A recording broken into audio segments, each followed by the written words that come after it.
ನೀಲಾಂಚನ ಸಮಾಭಾಸಂ ರವಿಪುತ್ರಯಮಾಗ್ರಜಂ ಛಾಯಾ ಮಾರ್ಥಾಂಡ ಸಂಭೂತಂ ತಂ ನಮಾಮಿ ಶನೀಶ್ವರಂ.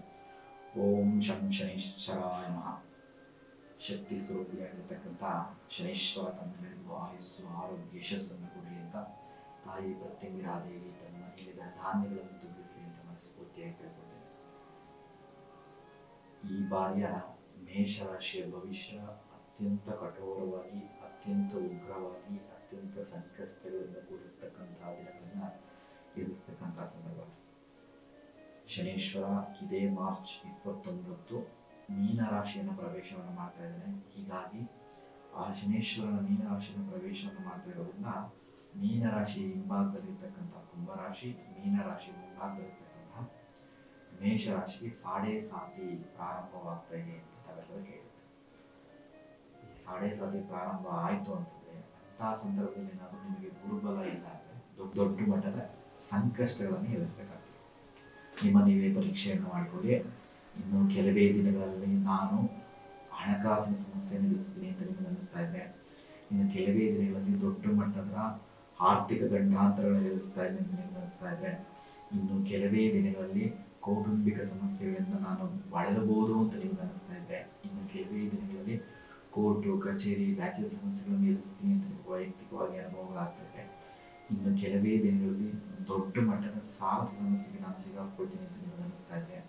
ಇನ್ನು ಕೆಲವೇ ದಿನಗಳಲ್ಲಿ ಇರ್ತಕ್ಕಂಥ ಉದ್ಯೋಗ ನನಗೇನಾದರೂ ಕಳ್ಕೋಬಹುದು ಅಂತ ನಿಮಗೆ ಅನಿಸ್ತಾ ಇದೆ. ಇನ್ನು ಕೆಲವೇ ದಿನಗಳಲ್ಲಿ ಹೊಟ್ಟೆಯ ಭಾಗದಲ್ಲಾಗಲಿ, ಬೆನ್ನಿನ ಭಾಗದಲ್ಲಾಗಲಿ, ನಿಮ್ಮ ಪಾದದ ಭಾಗದಲ್ಲಿ ಏನಾದರೂ ಅನಾರೋಗ್ಯ ಸಮಸ್ಯೆಗಳು ಉಂಟಾಗಬಹುದು ಅಂತ ನಿಮಗೆ ಅನಿಸ್ತಾ ಇದೆ. ಇನ್ನು ಕೆಲವೇ ದಿನಗಳಲ್ಲಿ ಕುಟುಂಬದಲ್ಲಿ ಗಂಡ ಹೆಂಡತಿ ನಡುವೆ, ಮಕ್ಕಳ ನಡುವೆ, ಬಂಧು ಬಾಂಧವರ ನಡುವೆ ಭಿನ್ನಾಭಿಪ್ರಾಯ, ಮನಸ್ತಾಪಗಳು ಉಂಟಾಗ್ಬೋದು ಅಂತ ಏನಾದರೂ ನಿಮಗೆ ವೈಯಕ್ತಿಕ ಅನುಭವ ಆಗ್ತಾ ಇದ್ರೆ ನಿಮ್ಮನ್ನು ನೀವು ಪರೀಕ್ಷೆಯನ್ನು ಮಾಡ್ಕೋಬಹುದು. ನೀವು ಮೇಷರಾಶಿಯವರು. ಹೀಗೆ ಮೇಷರಾಶಿಯವರು ಮುಂದಿನ ದಿನಗಳಲ್ಲಿ ದೊಡ್ಡ ಮಟ್ಟದ ಗಂಡಾಂತರವನ್ನು ಎದುರಿಸಲಿದ್ದಾರೆ. ಯಾಕಪ್ಪ ಅಂತಂದ್ರೆ ಈ ಒಂದು ಮೇ 15ನೇ ತಾರೀಕು ನಂತರದಲ್ಲಿ ಅಕ್ಟೋಬರ್ವರೆಗೂ, ಅಂದರೆ ಮುಂದಿನ ವರ್ಷ 2026 ಅಕ್ಟೋಬರ್ವರೆಗೂ ಸಹ ಮೇಷರಾಶಿಗೆ ಗುರುಬಲನೂ ಇರಲ್ಲ. ಅದರ ಜೊತೆಗೆ ಈ ಮಾರ್ಚ್ 29ನೇ ತಾರೀಕು ಮೇಷರಾಶಿಯ ಮೇಲೆ ಶನೀಶ್ವರ ಪ್ರಭಾವ ಹೆಚ್ಚಾಗಿದೆ. ಶನೀಶ್ವರ ಮೀನರಾಶಿಯನ್ನು ಪ್ರವೇಶವನ್ನು ಮಾಡೋದ್ರಿಂದ ಮೇಷರಾಶಿಯವರಿಗೆ ಸಾಡೆ ಸಾತಿ ಪ್ರಾರಂಭವಾಗಿದೆ. ಈ ಬಾರಿಯ ಸಾಡೆ ಸಾತಿ ಮೇಷರಾಶಿಗೆ ದೊಡ್ಡ ಮಟ್ಟದ ಸಂಕಷ್ಟಗಳನ್ನ ತಂದಿಟ್ಟಿದೆ. ಯಾವ ರೀತಿಯಪ್ಪ ಅಂತಂದ್ರೆ, ಯಾವುದೋ ಒಂದು ರೀತಿ ವ್ಯಾಪಾರವನ್ನು ಮಾಡ್ತಾ ಇದ್ದಾರೆ ಅಂತ ಅನ್ಕೊಳ್ಳಿ. ವ್ಯಾಪಾರದಲ್ಲಿ ಇದ್ದಕ್ಕಿದ್ದಾಗೆ ಶತ್ರುಬಾಧೆಗಳು, ವ್ಯಾಪಾರದಲ್ಲಿ ಇದ್ದಕ್ಕಿದ್ದಾಗೆ ಸಂಕಷ್ಟಗಳು, ವ್ಯಾಪಾರದಲ್ಲಿ ಸ್ಥಳ ಬದಲಾವಣೆಗಳು ಉಂಟಾಗ್ತಕ್ಕಂಥ ಸಂದರ್ಭಗಳನ್ನ ನಾವು ನೋಡ್ಬೋದು. ಉದ್ಯೋಗದಲ್ಲಿ ದೊಡ್ಡ ಮಟ್ಟದ ಕಿರಿಕಿರಿ ಎದುರಿಸ್ತಕ್ಕಂಥ ಸಂದರ್ಭಗಳನ್ನು ನಾವು ನೋಡ್ಬೋದು. ಉದ್ಯೋಗದಲ್ಲಿ ಸಂಕಷ್ಟಗಳನ್ನು ಎದುರಿಸ್ತಕ್ಕಂಥ ಸಂದರ್ಭಗಳನ್ನು ನೋಡ್ಬೋದು. ಇದ್ದಕ್ಕಿದ್ದಾಗೆ ಈ ಮಾರ್ಚ್ 15 ನಂತರದಲ್ಲಿ ಉದ್ಯೋಗವನ್ನು ಬದಲಾಯಿಸ್ತಕ್ಕಂಥ ಸಂದರ್ಭಗಳನ್ನು ಸಹ ನಾವು ನೋಡ್ಬೋದು. ಜೊತೆಗೆ ಕುಟುಂಬದಲ್ಲಿ ಗಂಡ ಹೆಂಡತಿ ನಡುವೆ ಭಿನ್ನಾಭಿಪ್ರಾಯ, ಗಂಡ ಹೆಂಡತಿ ನಡುವೆ ಮನಸ್ತಾಪ, ಗಂಡ ಹೆಂಡತಿ ನಡುವೆ ಜಗಳ, ಮನೆಗೆ ದವಸ ಧಾನ್ಯಗಳು ಇಲ್ಲದಂತಹ ಸನ್ನಿವೇಶಗಳನ್ನು ಎದುರಿಸೋದಾಗಲಿ, ದೊಡ್ಡ ಮಟ್ಟದ ಕೋಪ, ಲೋನ್ಲಿನೆಸ್ಸು, ಅಲೋನ್ನೆಸ್ಸು, ದೈಹಿಕವಾಗಿ ಮಾನಸಿಕವಾಗಿ ನೋವುಗಳನ್ನ ಸಂಕಷ್ಟವಾಗಿ ಎದುರಿಸ್ತಕ್ಕಂತಹ ಸಂದರ್ಭಗಳನ್ನ ಈ ಬಾರಿ ಮೇಷರಾಶಿಯಿಂದ ಎದುರಿಸಬೇಕಾಗ್ತದೆ. ಹಾಗಾಗಿ ಯಾವುದೇ ಕಾರಣಕ್ಕೂ ಶನೀಶ್ವರನ ದೃಷ್ಟಿಗೆ ಒಳಗಾಗದೆ ತಮ್ಮ ಕೆಲಸ ಕಾರ್ಯಗಳನ್ನ ಸತ್ಯ ಶ್ರದ್ಧೆಯಿಂದ ನ್ಯಾಯಯುತವಾಗಿ ನಿಮ್ಮ ಗಂಧದ ವಿಚಾರಗಳಿಗೆ ನೀವು ಎಂಟ್ರಾಗದೆ, ನಿಮ್ಮ ಗಂಧದ ವಿಚಾರಗಳನ್ನು ಮಾತನಾಡದೆ, ನಿಮಗೆ ಸೂಕ್ತವಾದಂಥ ವ್ಯಕ್ತಿಗಳ ಸಹವಾಸವನ್ನು ಮಾಡದೆ, ಕೆಟ್ಟ ವ್ಯಕ್ತಿಗಳ ಸಹವಾಸವನ್ನು ಮಾಡೋದನ್ನ ನಿಲ್ಲಿಸೋದ್ರ ಮೂಲಕ, ನಿಮಗೆ ಗೊತ್ತಿರ್ತಕ್ಕಂಥ ವ್ಯವಹಾರಗಳನ್ನು ಮಾಡೋದ್ರ ಮೂಲಕ ತಮ್ಮ ಸಮಸ್ಯೆಗಳಿಂದ ಹೊರಗಡೆ ಬರ್ಬೋದು. ಯಾವ ರೀತಿ ಶನೀಶ್ವರ ಕಷ್ಟ ಕೊಡ್ತಾನೆ? ಉದಾಹರಣೆಗೆ ಯಾವುದೊಬ್ಬ ವ್ಯಕ್ತಿ ಆತ ತನ್ನ ತಾಯಿ ಅಂದ್ರೆ ಗೌರವನೇ ಇರಲ್ಲ, ತಾಯಿ ಅಂದ್ರೆ ಪ್ರೀತಿನೇ ಮಾಡಲ್ಲ, ತಾಯಿಯನ್ನು ಸದಾ ಹಿಂಸೆಯನ್ನು ಕೊಡ್ತಾ ಇರ್ತಾನೆ, ತಾಯಿಗೆ ತೊಂದರೆಗಳನ್ನು ಕೊಡ್ತಾ ಇರ್ತಾನೆ. ಆತನಿಗೆ ಸಾಡೆ ಸಾತಿ ಸ್ಟಾರ್ಟ್ ಆಯ್ತು ಅಂತಂದ್ರೆ ಆತ ಯಾರನ್ನು ನಂಬಿಕೊಂಡು ತನ್ನ ತಾಯಿಯನ್ನು ನೋಡ್ಕೊಳ್ತಾ ಇರ್ತಾನೆ, ಕಷ್ಟಗಳನ್ನು ಕೊಡ್ತಾ ಇರ್ತಾನೆ, ಅವಮಾನಗಳನ್ನು ಕೊಡ್ತಾ ಇರ್ತಾನೆ. ಆಗ ಒಬ್ಬ ವ್ಯಕ್ತಿ ಹೆಂಡತಿಯನ್ನ ಗೌರವಿಸ್ತಾ ಇರಲ್ಲ, ಹೆಂಡತಿನ ಪ್ರೀತಿಯನ್ನು ಮಾಡ್ತಾ ಇರಲ್ಲ, ಹೆಂಡತಿಗೆ ಕಷ್ಟಗಳನ್ನು ಕೊಡ್ತಾ ಇರ್ತಾನೆ, ಹೆಂಡತಿಗೆ ಹಿಂಸೆಯನ್ನು ಕೊಡ್ತಾ ಇರ್ತಾನೆ. ಸಾಡೆ ಸಾತಿ ಸ್ಟಾರ್ಟ್ ಆಯ್ತು ಅಂತಂದ್ರೆ ವಾಪಸ್ ಅವನ ಹೆಂಡತಿಯನ್ನು ಹುಡ್ಕೊಂಡು ಹೋಗ್ಬೇಕು. ಅವನ ಹೆಂಡತಿ ಶ್ರದ್ಧೆ ಭಕ್ತಿಯಿಂದ ಪ್ರೀತಿ ವಿಶ್ವಾಸದಿಂದ ಸಂಸಾರವನ್ನು ಮಾಡಬೇಕು. ಅಂತಹ ಸನ್ನಿವೇಶಗಳನ್ನು ಶನೀಶ್ವರ ಕ್ರಿಯೇಟ್ ಮಾಡ್ತಾನೆ. ಯಾವುದೋ ಒಬ್ಬ ವ್ಯಕ್ತಿಗೆ ಹಣ ಅಂದ್ರೆ ಗೌರವನೇ ಇರಲ್ಲ, ಹಣದ ಮೇಲೆ ಪ್ರೀತಿನೇ ಇರಲ್ಲ, ಹಣವನ್ನು ನೀರಿನಿಂದ ಚೆಲ್ತಾ ಇರ್ತಾನೆ.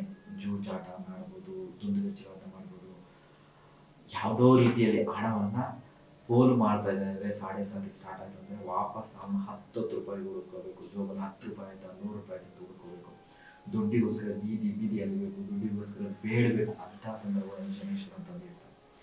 ಯಾರೋ ಒಬ್ಬ ಅನ್ನಕ್ಕೆ ಗೌರವ ಕೊಡ್ತಾನೆ ಅಂದರೆ ಅನ್ನಕ್ಕೋಸ್ಕರ ಬೀದಿ ಅಲಿಬೇಕು ಹಾಗೆ ಮಾಡ್ತಾರೆ. ಯಾರೋ ಒಬ್ಬ ವ್ಯಕ್ತಿ ಉದ್ಯೋಗದಲ್ಲಿ ಗೌರವವನ್ನು ಕೊಡ್ತಾ ಇಲ್ಲ, ಉದ್ಯೋಗವನ್ನು ಪ್ರೀತಿಯನ್ನು ಮಾಡ್ತಾ ಇಲ್ಲ, ಉದ್ಯೋಗದಲ್ಲಿ ನೆಗ್ಲೆಕ್ಟ್ ಅನ್ನು ಮಾಡ್ತಾ ಇರ್ತಾನೆ, ಉದ್ಯೋಗದಲ್ಲಿ ಅಶ್ರದ್ಧೆಯನ್ನು ತೋರಿಸ್ತಾ ಇರ್ತಾನೆ. ಅಂತಹ ಸಂದರ್ಭದಲ್ಲಿ ಶನೇಶ್ವರ ಪ್ರವೇಶ ಆದ, ಶನಿ ದೃಷ್ಟಿ ಬಿತ್ತು ಅಂತಂದ್ರೆ ಸಾಡೆ ಸಾತಿ ಸ್ಟಾರ್ಟ್ ಅಂತಂದ್ರೆ ಉದ್ಯೋಗಕ್ಕೋಸ್ಕರ ಅಲಿಬೇಕು, ಉದ್ಯೋಗ ಬೇಡಬೇಕು, ಉದ್ಯೋಗ ಬೇಕು ಅಂತಹ ಸನ್ನಿವೇಶಗಳು ಕ್ರಿಯೇಟ್ ಆಗುತ್ತೆ. ನಿಮ್ಮ ಆರೋಗ್ಯದ ಬಗ್ಗೆ ನೀವೇ ತಲೆ ಕೆಡಿಸ್ಕೊಂಡಿಲ್ಲ ಎಷ್ಟು ದಿವಸ ಅಂದರೆ ಮುಂದಿನ ದಿನಗಳಲ್ಲಿ ಆರೋಗ್ಯದ ಬಗ್ಗೆ ತಲೆ ಕೆಡಿಸ್ಕೋಬೇಕಾಗ್ತದೆ. ನಿಮ್ಮ ನೆಮ್ಮದಿಯ ಬಗ್ಗೆ ತಲೆ ಕೆಡಿಸ್ಕೊಂಡಿದ್ದರೆ ಮುಂದಿನ ದಿನಗಳಲ್ಲಿ ನೆಮ್ಮದಿಯ ಬಗ್ಗೆ ತಲೆ ಕೆಡಿಸ್ಕೋಬೇಕು. ಹಾಗೆ ಶನೀಶ್ವರ ಏನಪ್ಪ ಅಂದರೆ ಶನೀಶ್ವರ ಒಂದು ನ್ಯಾಯಾಲಯದಲ್ಲಿ ಜಡ್ಜ್ ಇದ್ದಾರೆ, ಕೋರ್ಟಲ್ಲಿ ನ್ಯಾಯಾಧೀಶ ಇದ್ದಾಗೆ. ಆ ನ್ಯಾಯಾಧೀಶನ ಕೆಲಸ ಏನು? ವಿಚಾರಣೆಯನ್ನೆಲ್ಲ ಮಾಡ್ತಾರೆ ಒಂದಷ್ಟು ದಿವಸ. ಆ ಫೈನಲ್ ಜಡ್ಜ್ಮೆಂಟ್ ಡೇ ಬರುತ್ತೆ. ಆ ಜಡ್ಜ್ಮೆಂಟ್ ಡೇ ದಿವಸ ಒಂದೇ ಸರಿ ಶಿಕ್ಷೆಯನ್ನು ಕೊಟ್ಬಿಡುತ್ತೆ. ಅದು ಜೀವಾವಧಿ ಶಿಕ್ಷೆ ಆಗಿರ್ಬೋದು ಅಥವಾ ಮರಣದಂಡನೆ ಆಗಿರ್ಬೋದು. ಹಾಗೆ ಶನೇಶ್ವರ ಆ 36ರಿಂದ 37 ವರ್ಷಗಳು ಸಹ ನಿಮ್ಮನ್ನ ವೀಕ್ಷಣೆಯನ್ನು ಮಾಡ್ತಾ ಇರ್ತಾರೆ. ಒಂದು ಬಾರಿ ಸಾಡೆ ಸಾತಿ ಮೂರು, ಇನ್ನೊಂದು ಬಾರಿ ಬರೋರಿಗೆ ಸುಮಾರು 36ರಿಂದ 37 ವರ್ಷಗಳು ಬೇಕಾಗ್ತದೆ. ಇಡೀ ಒಬ್ಬ ವ್ಯಕ್ತಿ ಜೀವನ ಚಕ್ರದಲ್ಲಿ 2ರಿಂದ 3 ಬಾರಿ ಸಾಡೆ ಸಾತಿ ಬಂದ್ರೆ ಅದೇ ಹೆಚ್ಚು. ಅದರಲ್ಲಿ ಮೊದಲನೇ ಬಾರಿ ಸಾಡೆ ಸಾತಿ ಬಂದ್ರೆ ಅತ್ಯಂತ ಕಷ್ಟಗಳಿಂದ ಕ್ರೂರವಾದಂಥ ಪರಿಸ್ಥಿತಿಗಳನ್ನ ಎದುರಿಸಬೇಕಾಗ್ತದೆ. 2ನೇ ಸಾರಿ ಬಂದಿರ್ತಕ್ಕಂಥ ಸಂದರ್ಭದಲ್ಲಿ ಸಾಡೆ ಸಾತಿ ದೊಡ್ಡ ಮಟ್ಟದ ಸಂಕಷ್ಟಗಳೇನೇನು ಕೊಡಲ್ಲ, ಸರಳವಾಗಿ ಆತ ಆಲ್ರೆಡಿ ಜೀವನದ ಅನುಭವಗಳನ್ನು ಪಡ್ಕೊಂಡ್ಬಿಟ್ಟಿರ್ತಾನೆ. ಅದ್ರ ನೋವು ಕಷ್ಟಗಳು ಸಂಕಷ್ಟಗಳೆಲ್ಲ ಸರಳ ಮಾಡ್ತದೆ. ಅದೇ 3ನೇ ಬಾರಿ ಬರೋಷ್ಟೊತ್ತಿಗೆಲ್ಲ ಆತನ ಮರಣ ಅಂತ ಕರೀತಾರೆ. ಯಾರ ಜಾತಕದಲ್ಲಿ ಯಾರ ಒಂದು ಡೇಟ್ ಆಫ್ ಬರ್ತ್ ಪ್ರಕಾರ ನೋಡೋದಾದ್ರೆ 3ನೇ ಬಾರಿ ಸಾಡೆ ಸಾತಿ ಬಂದ್ರೆ ಮರಣಕ್ಕೆ ಗುರಿ ಆಗ್ತಾರೆ ಅಂತ ಹೇಳ್ತಾರೆ. ಹಾಗಾಗಿ ಇಡೀ ಜೀವಮಾನದಲ್ಲಿ ಶನೀಶ್ವರ ಪ್ರವೇಶವನ್ನು ಮಾಡೋದ್ರಿಂದ ಸಾಡೆ ಸಾತಿ ಮಾಡೋದ್ರಿಂದ ಒಬ್ಬ ವ್ಯಕ್ತಿ ಮೋಲ್ಡ್ ಆಗ್ತಾನೆ. ಅಂದರೆ ಯಾವುದನ್ನ ಅವನು ಅಶ್ರದ್ಧೆಯಿಂದ ಕಾಣ್ತಾ ಇರ್ತಾನೆ, ಯಾವುದನ್ನ ತನಗೆ ತುಂಬಾ ನೆಗ್ಲೆಕ್ಟ್ನೆಸ್ ಆಗಿರ್ತಾನೆ, ಆ ಎಲ್ಲದನ್ನು ತಿದ್ದಿ ಒಂದು ಸ್ಟ್ರಾಂಗೆಸ್ಟ್ ಪರ್ಸನ್ ಆಗಿ, ಒಂದು ಬೋಲ್ಡೆಸ್ಟ್ ಪರ್ಸನ್ ಆಗಿ ಅವನನ್ನು ಸರಿದಿದ್ದಲಿಕ್ಕೆ ಶನೀಶ್ವರ ಬರೋದು. ಹಾಗಾಗಿ ಯಾರಿಗೆ ಏನು ಸಮಯ ಕೊಡಬೇಕು, ಯಾರಿಗೆ ಏನು ಗೌರವ ಕೊಡಬೇಕು, ಯಾವುದನ್ನು ಎಷ್ಟು ಹಚ್ಕೋಬೇಕು, ಯಾವುದು ನಿಮ್ಗೆ ಎಷ್ಟು ಬೇಕೋ ಅಷ್ಟು ನೀನು ಅರ್ಥ ಮಾಡಿಕೊಂಡು ಅವುಗಳೆಲ್ಲರಿಗೂ ಸಹ ಸಮಾನವಾದಂಥ ಪ್ರಾಶಸ್ತ್ಯವನ್ನು ಕೊಟ್ಟರೆ ಎಂಥ ಸಾಡೆ ಸಾತಿ ಇದ್ರೂ ಸಹ ಆ ಸಾಡೆ ಸಾತಿ ನಿಮ್ಗೆ ಏನು ಬರಲ್ಲ. ಹಾಗಾಗಿ ನಿಮ್ಮ ತಾಯಿಯನ್ನು ಎಷ್ಟು ಪ್ರೀತಿ ಮಾಡಬೇಕು ಅಷ್ಟು ಪ್ರೀತಿ ಮಾಡಬೇಕು, ಹೆಂಡತಿಯನ್ನು ಎಷ್ಟು ಪ್ರೀತಿ ಮಾಡಬೇಕು ಅಷ್ಟು ಪ್ರೀತಿ ಮಾಡಬೇಕು, ಮಕ್ಕಳನ್ನು ಎಷ್ಟು ಕಾಳಜಿಯನ್ನು ಮಾಡಬೇಕು ಅಷ್ಟು ಕಾಳಜಿಯನ್ನು, ನಿಮ್ಮ ತಂದೆಯನ್ನು ಎಷ್ಟು ಶ್ರದ್ಧೆ ಭಕ್ತಿ ಪ್ರೀತಿಯಿಂದ ಗೌರವಿಸಬೇಕು, ಅವರ ಕಾಳಜಿಯನ್ನು ಮಾಡಬೇಕು, ಅದನ್ನು ಮಾಡಬೇಕು. ನಿಮ್ಮ ಉದ್ಯೋಗವನ್ನು ಎಷ್ಟು ಶ್ರದ್ಧೆ ಭಕ್ತಿಯಿಂದ ಮಾಡ್ತಾರೆ ಅಷ್ಟು ಶ್ರದ್ಧೆ ಭಕ್ತಿಯಿಂದ ಮಾಡಬೇಕು. ಯಾವುದನ್ನೂ ಮಾಡಿಲ್ಲ ಅಂತಂದರೆ ಅಲ್ಲಿ ಶನೀಶ್ವರ ಪ್ರವೇಶವಾಗಿ ಯಾವುದೋ ಒಂದು ರೂಪದಲ್ಲಿ ನಿಮ್ಮನ್ನು ತಿದ್ದಿ ತೀಡಿ ಕಷ್ಟಗಳನ್ನು ಅವಮಾನಗಳನ್ನು ಕೊಟ್ಟು ಆ ಒಂದು ಕ್ಷೇತ್ರದಲ್ಲಿ ನಿಮ್ಮನ್ನ ದ ಬೆಸ್ಟ್ ಪರ್ಸನ್ ಆಗಿ ಕನ್ವರ್ಟ್ ಮಾಡ್ತಾರೆ. ಹಾಗಾಗಿ ಶನೀಶ್ವರ ನಾವು ಕೆಟ್ಟವನು ಅಂತ ಹೇಳಕ್ಕಾಗಲ್ಲ, ಸಾಡೆ ಸಾತಿಯನ್ನ ಕೆಟ್ಟದ್ದು ಅಂತ ನಾವು ಹೇಳಕ್ಕಾಗಲ್ಲ. ಹಾಗಾಗಿ ಸಾಡೆ ಸಾತಿ ಬಂದಿದ್ರೆ ಬಿ ರೆಡಿ, ನನ್ನ ಎಲ್ಲ ಕೆಲಸಗಳನ್ನ ನಾವು ಶ್ರದ್ಧೆ ಭಕ್ತಿಯಿಂದಾಗಿ ನಂಬಿಕೆಯಿಂದಾಗಿ ಒಂದು ಪಾಸಿಟಿವ್ ಆಗಿ ನಾವು ಮಾಡ್ತೀವಿ ಅಂತ ನಾವು ಸಿದ್ಧರಾಗಿರ್ಬೇಕು. ಆಯ್ತು, ಇಷ್ಟೆಲ್ಲ ಸಮಸ್ಯೆಗಳು ಕಾಣಿಸ್ಕೊಳ್ತದೆ. ಮೇಷರಾಶಿಯವರಿಗೆ ಗುರುಬಲನೂ ಇಲ್ಲ, ಶನಿಬಲನೂ ಇಲ್ಲ. ಏನು ಪರಿಹಾರವನ್ನು ಮಾಡ್ಕೋಬೇಕು, ಹೇಗೆ ಈ ಸಮಸ್ಯೆಯಿಂದ ಹೊರಗಡೆ ಬರಬೇಕಪ್ಪ ಅಂತಂದ್ರೆ ಶನೇಶ್ವರ ಇಷ್ಟವಾಗಿರ್ತಕ್ಕಂತಹ ತಿಲಾ ಹೋಮ ಅಂತ ಕರೀತಾರೆ. ಶನೇಶ್ವರನ ತುಂಬಾ ಇಷ್ಟ ಅಂದ್ರೆ ಏನಪ್ಪಾ ಅಂದ್ರೆ ಎಳ್ಳು ಮತ್ತು ಎಳ್ಳೆಣ್ಣೆ. ಅಂತಹ ಎಳ್ಳು ಮತ್ತು ಎಳ್ಳೆಣ್ಣೆಯಿಂದ ಕೂಡಿರ್ತಕ್ಕಂತಹ ಶನೇಶ್ವರ ತಿಲಾ ಹೋಮವನ್ನು ಮಾಡಿಸಿಕೊಳ್ಳೋದ್ರಿಂದ, ಶನಿ ಶಾಂತಿಯನ್ನ ಮಾಡಿಸಿಕೊಳ್ಳೋದ್ರಿಂದ, ಶನಿ ಸಿಂಗನಾಪುರ ಅಂತ ಒಂದು ಪ್ಲೇಸ್ ಇದೆ ಅಂತ ಮಹಾರಾಷ್ಟ್ರದಲ್ಲಿರ್ತಕ್ಕಂಥ ಶನಿ ಸಿಂಗನಾಪುರಕ್ಕೆ ವಿಸಿಟ್ ಅನ್ನು ಮಾಡೋದ್ರಿಂದ ಪ್ರತಿ ಶನಿವಾರದಂದು ತಮ್ಮ ಮನೆಯ ಸಮೀಪದಲ್ಲಿ ಇರ್ತಕ್ಕಂತಹ ಶನೇಶ್ವರ ದೇವಾಲಯ ಆಗಲಿ ಆಂಜನೇಯ ಸ್ವಾಮಿ ದೇವಾಲಯಕ್ಕೆ ವಿಸಿಟ್ ಅನ್ನು ಕೊಟ್ಟು ಅಲ್ಲಿ ತುಳಸಿಯನ್ನು ಕೊಟ್ಟು ಅರ್ಚನೆಯನ್ನು ಮಾಡಿಸಿ 21 ಪ್ರದಕ್ಷಿಣೆಯನ್ನು ಮಾಡಿ ಅಲ್ಲಿ ಓಂ ಶಂ ಶನೇಶ್ವರಾಯ ನಮಃ, ಓಂ ಶಂ ಶನೇಶ್ವರಾಯ ನಮಃ ಅಂತ ಶನೇಶ್ವರನ ಮಂತ್ರವನ್ನು ಹೇಳ್ಕೊಳ್ಳೋದ್ರಿಂದ, ಹನುಮಾನ್ ಚಾಲೀಸ್ ಹೇಳ್ಕೊಳ್ಳೋದ್ರಿಂದ, ಶನೀಶ್ವರನ ಪ್ರಾರ್ಥನೆಯನ್ನು ಮಾಡೋದ್ರಿಂದ, ಶನೀಶ್ವರನ ಮಂತ್ರವಾಗಿರ್ತಕ್ಕಂಥ ನೀಲಾಂಜನ ಸಮಹಾಭಾಸಂ ವೈವಿತ್ರಯಮಾಗ್ರಜಂ ಛಾಯಾ ಮಾರ್ತಾಂಡ ಸಂಭೂತಂ ತಂ ನಮಾಮಿ ಶನೀಶ್ವರಂ. ಈ ಮಂತ್ರವನ್ನ ಪ್ರತಿದಿನ 108 ಬಾರಿ ಹೇಳ್ಕೊಳ್ಳೋದ್ರಿಂದ ಅಥವಾ ಸಮಯವಿದ್ದಾಗಲೆಲ್ಲ ಓಂ ಶಂ ಶನೇಶ್ವರಾಯ ನಮಃ, ಓಂ ಶಂ ಶನೇಶ್ವರಾಯ ನಮಃ ಶನೀಶ್ವರನ ಮಂತ್ರವನ್ನ ಹೇಳ್ಕೊಳ್ಳೋದ್ರಿಂದ, ಆಂಜನೇಯ ಸ್ವಾಮಿ ಮಂತ್ರವನ್ನು ಹೇಳ್ಕೊಳ್ಳೋದ್ರಿಂದ, ಆಂಜನೇಯ ಸ್ವಾಮಿ ಮಂತ್ರ ಜೊತೆಗೆ ಗಾಯತ್ರಿ ಮಂತ್ರವನ್ನು ಪಠನೆಯನ್ನು ಮಾಡೋದ್ರಿಂದ, ಆಂಜನೇಯ ಇಷ್ಟವಾಗಿರ್ತಕ್ಕಂತಹ ರಾಮನನ್ನು ಸ್ಮರಿಸೋದ್ರಿಂದ, ರಾಮನ ಮಂದಿರವನ್ನ ವೀಕ್ಷಣೆ ಮಾಡೋದ್ರಿಂದ, ರಾಮನಿಗೆ ಸಂಬಂಧಪಟ್ಟಂತಹ ಪುಸ್ತಕಗಳನ್ನ, ರಾಮಚರಿತವನ್ನು ಓದುವುದರಿಂದ ಇರ್ಬೋದು, ವಾಲ್ಮೀಕಿ ರಾಮಾಯಣವನ್ನು ಓದುವಂತಕ್ಕಂಥ ಪರಿಸ್ಥಿತಿಗಳನ್ನ ನಿರ್ಮಾಣ ಮಾಡ್ಕೊಳ್ಳೋದ್ರಿಂದ ಸಹ ಸಾಡೆ ಸಾತಿಯಿಂದ ಹೊರಗಡೆ ಬರುವುದು. ವಿಶೇಷವಾಗಿ ಈ ಬಾರಿಯ ಸಾಡೆ ಸಾತಿ ಮೇಷರಾಶಿಯವರಿಗೆ ಪಾದದ ಭಾಗದಲ್ಲಿ, ಕಾಲಿನ ಭಾಗದಲ್ಲಿ, ಬೆನ್ನಿನ ಭಾಗದಲ್ಲಿ ದೊಡ್ಡ ಮಟ್ಟದ ಅನಾರೋಗ್ಯ ಸಮಸ್ಯೆಯನ್ನು ಉಂಟು ಮಾಡತಕ್ಕಂಥ ಸಂದರ್ಭ ಇದೆ. ಹಾಗಾಗಿ ನೆನ್ಪಿಟ್ಕೊಳ್ಳಿ ಬಂಧುಗಳೇ, ತಮ್ಮ ಪಾದದ ಬಗ್ಗೆ, ತಮ್ಮ ಮೊಣಕಾಲಿನ ಬಗ್ಗೆ, ತಮ್ಮ ಬೆನ್ನಿನ ಭಾಗದಲ್ಲಿ ಯಾವುದೇ ರೀತಿಯ ಅನಾರೋಗ್ಯ ಸಮಸ್ಯೆಗಳು ಉಂಟಾಗದಾಗ ನೋಡ್ಕೊಳ್ಳಿ. ಸಾಧ್ಯ ಆದಷ್ಟು ಚೀಟಿ ವ್ಯವಹಾರಗಳಲ್ಲಿ ತೊಡ್ಕೊಳ್ಳೋದು, ದೊಡ್ಡ ಮಟ್ಟದಲ್ಲಿ ಹಣವನ್ನು ಶೇರ್ ಮಾರ್ಕೆಟ್ ಅಲ್ಲಿ ಇನ್ವೆಸ್ಟ್ಮೆಂಟ್ ಮಾಡೋದನ್ನ ಅವಾಯ್ಡ್ ಅನ್ನು ಮಾಡಿ ನಿಧಾನಗತಿಯಲ್ಲಿ ಸ್ವಲ್ಪ ಇನ್ವೆಸ್ಟ್ಮೆಂಟ್ ಮಾಡಿಕೊಂಡು ಗ್ರೋತ್ ಆಗೋ ದಿಕ್ಕಿನಲ್ಲಿ ನಡೀಬೇಕು. ದೊಡ್ಡ ಮಟ್ಟದಲ್ಲಿ ಒಂದೇ ಸಮಯದಲ್ಲಿ ನೆಕ್ಸ್ಟ್ ಅಕ್ಟೋಬರ್ ಒಳಗಡೆ 2026 ಅಕ್ಟೋಬರ್ ಒಳಗಡೆ ಒಂದೇ ಸರಿ ದೊಡ್ಡ ಮಟ್ಟದಲ್ಲಿ ಇನ್ವೆಸ್ಟ್ಮೆಂಟ್ ಮಾಡ್ತಕ್ಕಂಥ ಸಾಹಸಕ್ಕೆ ಹೋಗ್ಬಾರ್ದು. ದೊಡ್ಡ ಮಟ್ಟದಲ್ಲಿ ಶೇರ್ ಮಾರ್ಕೆಟ್ ಅಲ್ಲಿ ಇನ್ವೆಸ್ಟ್ಮೆಂಟ್ ಮಾಡಿ ಸಮಸ್ಯೆಗಳು ಸಿಗಾಕ್ಬಿಡ್ತಕ್ಕಂಥ ಸಾಹಸಕ್ಕೆ ಹೋಗ್ಬಾರ್ದು. ಇದಕ್ಕಿದ್ದಂಗೆ ದೊಡ್ಡ ಮಟ್ಟದಲ್ಲಿ ಲೋನ್ ಅನ್ನ ಮಾಡಿಕೊಂಡು ಆ ಲೋನ್ ತೀರ್ಸಕ್ಕಾಗದೆ ಒದ್ದಾಡ್ತಕ್ಕಂಥ ಸನ್ನಿವೇಶದಲ್ಲಿ ತಾವು ಸಿಗಾಕೋಬಹುದು. ಸರಳವಾಗಿರ್ಬೇಕು, ಸಂತೃಪ್ತಿಯಾಗಿರ್ಬೇಕು. ನಮ್ಮ ಎಲ್ಲಾ ಕೆಲಸ ಕಾರ್ಯಗಳನ್ನ ಶ್ರದ್ಧೆ ಭಕ್ತಿಯಿಂದ ಮಾಡೋದ್ರ ಮೂಲಕ ಶನೀಶ್ವರನ ಕೃಪೆಗೆ ಪಾತ್ರರಾಗಿ, ಶನೀಶ್ವರನ ಪ್ರೀತಿಗೆ ಪಾತ್ರರಾಗಿ ಆ ಸಾಡೆ ಸಾತಿ ಉಂಟಾಗ್ತಕ್ಕಂಥ ಎಲ್ಲ ಸಮಸ್ಯೆಗಳಿಂದ ಹೊರಗಡೆ ಬರ್ಬೋದು ಅಂತ ಹೇಳ್ತಾ ನನ್ನ ಮಾತನ್ನು ಮುಗಿಸ್ತಾ ಇದ್ದೀನಿ.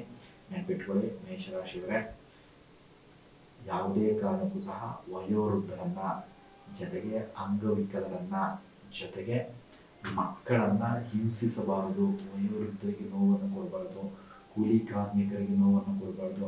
ನಿಮ್ಮ ಕೈ ಸಾಧ್ಯ ಆದಷ್ಟೆಲ್ಲ ವಯೋವೃದ್ಧರಿಗೆ ಹಣ್ಣು, ಆಹಾರ, ಹಂಪಲುಗಳನ್ನ ದಾನವನ್ನ ಮಾಡಬೇಕು. ಮಕ್ಕಳಿಗೆ ಹಣ್ಣು, ಆಹಾರವನ್ನ, ಪುಸ್ತಕಗಳನ್ನ ದಾನವನ್ನ ಮಾಡಬೇಕು.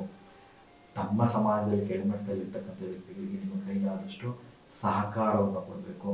ಅವರಿಗೆ ವಿದ್ಯೆಯನ್ನು ಕೊಡಬೇಕು, ಅನ್ನವನ್ನು ಕೊಡಬೇಕು, ಆಹಾರವನ್ನು ಕೊಡಬೇಕು, ದವಸ ಧಾನ್ಯಗಳನ್ನು ಕೊಡೋದ್ರ ಮೂಲಕ ಸಮಾಜದಲ್ಲಿ ಯಾರು ಅತ್ಯಂತ ತಳಮಟ್ಟದಲ್ಲಿರ್ತಾರೆ, ಯಾರು ಆರ್ಥಿಕವಾಗಿ ತಳಮಟ್ಟದಲ್ಲಿರ್ತಾರೆ, ಯಾರು ಸಾಮಾಜಿಕ ಪರಿಸ್ಥಿತಿಯಲ್ಲಿ ತಳಮಟ್ಟದಲ್ಲಿರ್ತಾರೆ, ಯಾರು ದುಡಿಯಕ್ಕೆ ಆಗ್ತಾ ಇರಲ್ಲ, ಯಾರು ರೋಗ ರುಜಿನಗಳಿಂದ ನರಳಾಡ್ತಾರೆ, ಅಂಥವರಿಗೆ ಸಹಾಯವನ್ನು ಮಾಡೋದ್ರ ಮೂಲಕವೂ ಸಹ ಶನೀಶ್ವರನ ಪ್ರೀತಿಗೆ ಒಳಗಾಗ್ಬೋದು. ಸಾಡೆ ಸಾತಿ ನಡೀತಾ ಇದೆ ಅಂದ್ರೆ ತಂದೆ ತಾಯಿಗಳಿಗೆ ಅಗೌರವವನ್ನು ತೋರಿಸೋದಾಗ್ಲಿ, ವಯೋವೃದ್ಧರಿಗೆ ಅಗೌರವವನ್ನು ತೋರಿಸೋದಾಗ್ಲಿ, ಗುರು ಹಿರಿಯರಿಗೆ ಅಗೌರವವನ್ನು ತೋರಿಸೋದಾಗ್ಲಿ ಮಾಡಿದ್ರಿಂದ ನೀವು ಇನ್ನಷ್ಟು ಮತ್ತಷ್ಟು ಸಮಸ್ಯೆಗಳಿಗೆ ಸಿಗಾಕೊಳ್ತೀರಾ. ಹಾಗಾಗಿ ಶನೀಶ್ವರನೇನಪ್ಪಾ ಅಂತಂದ್ರೆ ಮಕ್ಕಳಿಗೆ, ಅಂಗವಿಕಲರಿಗೆ, ವಯೋವೃದ್ಧರಿಗೆಲ್ಲ ಒಂದು ವಿಶೇಷವಾದಂತ ದೇವರು ಅಂತ ಕರೀತಾರೆ. ಹಾಗಾಗಿ ಅಂಥವರ ಸೇವೆಯನ್ನು ಮಾಡೋದ್ರಿಂದ ಸಹ ಸಾಡೆ ಸಾತಿಯಿಂದ ಹೊರಗಡೆ ಬರ್ಬೋದು. ಧನ್ಯವಾದಗಳು ಬಂಧುಗಳೇ. ನನ್ನ ಎಲ್ಲಾ ವಿಚಾರಗಳು ವೈಜ್ಞಾನಿಕವಾಗಿದೆ ಅನ್ಸಿದ್ರೆ, ಸೂಕ್ತವಾಗಿದೆ ಅನ್ಸಿದ್ರೆ, ಮೇಷರಾಶಿಯವರು ನಿಮ್ಮ ಬಂಧುಗಳಾಗಿದ್ರೆ, ಮೇಷರಾಶಿಯವರು ನಿಮ್ಮ ಸ್ನೇಹಿತರಾಗಿದ್ರೆ ಅಂಥವ್ರಿಗೆಲ್ಲರಿಗೂ ಸಹ ಈ ವಿಡಿಯೋವನ್ನ ಶೇರ್ ಮಾಡಿ, ಅವೇರ್ನೆಸ್ ಉಂಟು ಮಾಡಿ, ಎಲ್ಲ ಕಷ್ಟಗಳಿಂದ ಹೊರಗಡೆ ಬರಲಿಕ್ಕೆ ನಿಮ್ಮ ಕೈಲಾದಂಥ ಸಹಕಾರವನ್ನು ಅವರು ಕೊಡಿ ಅಂತ ಹೇಳ್ತಾ ನನ್ನ ಮಾತನ್ನು ಮುಗಿಸ್ತಾ ಇದ್ದೀನಿ. ಧನ್ಯವಾದಗಳು. ನಮ್ಮ ಪ್ರತ್ಯಂಗಿರ ಆಸ್ಟ್ರಾಲಜಿ ಮತ್ತು ವಾಸ್ತು ಚಾನಲ್ನ ಸಬ್ಸ್ಕ್ರೈಬ್ ಮಾಡಿ, ಶೇರ್ ಮಾಡಿ, ನಮಗೆ ಸಹಕರಿಸಿ ಅಂತ ಹೇಳ್ತಾ ಧನ್ಯವಾದಗಳನ್ನು ತಿಳಿಸ್ತಾ ಇದ್ದೀನಿ.